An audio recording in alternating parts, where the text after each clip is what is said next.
काँग्रेस आमदार जितेश अंतापूरकर यांनी माध्यमांसमोरून काढता पाय घेतलेला आहे।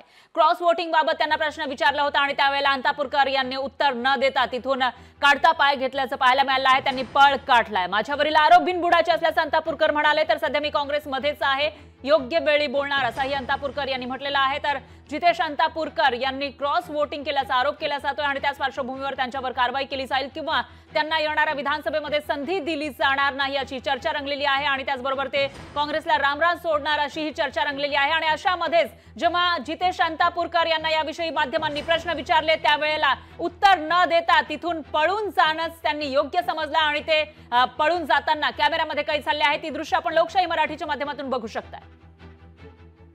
चर्चा राहतात, आपण त्याच्या योग्य वेळेस योग्य बोलू। क्रॉस वोटिंग बद्दल मी आतापर्यंत खुलासा केला नाही। नाही मी सांगितलं ते सिद्ध ज्या मार्गाला जायचं मार्ग सिद्ध करू आपण। बाकीच्या आमदारांनी खुलासा केला, अद्यापर्यंत आपण खुलासा केला नाही। आपल्यावर आरोप होतोय आपण मी खुलासा केला। मी माध्यमांमध्ये मागे सुद्धा मी जेव्हा मी नव्हतो, माझी तब्येत बरी नव्हती आणि मी अधिवेशनाच्या काळात त्याच्यानंतरच्या वेळेत सुद्धा मी हे कायम सांगत आलो की मी बिनबुडाचे आरोप करण्यात आले। हे मी कायम सांगितलं पाहिजे। तशी आज वर्तमानपत्राला बातमी देखील आहे। कोण आरोप करते आपल्यावर? कोण मला माहित नाही, मला आपल्याकडूनच कळतंय। काँग्रेसमध्ये आहात तुम्ही? काँग्रेसमध्ये निश्चितच।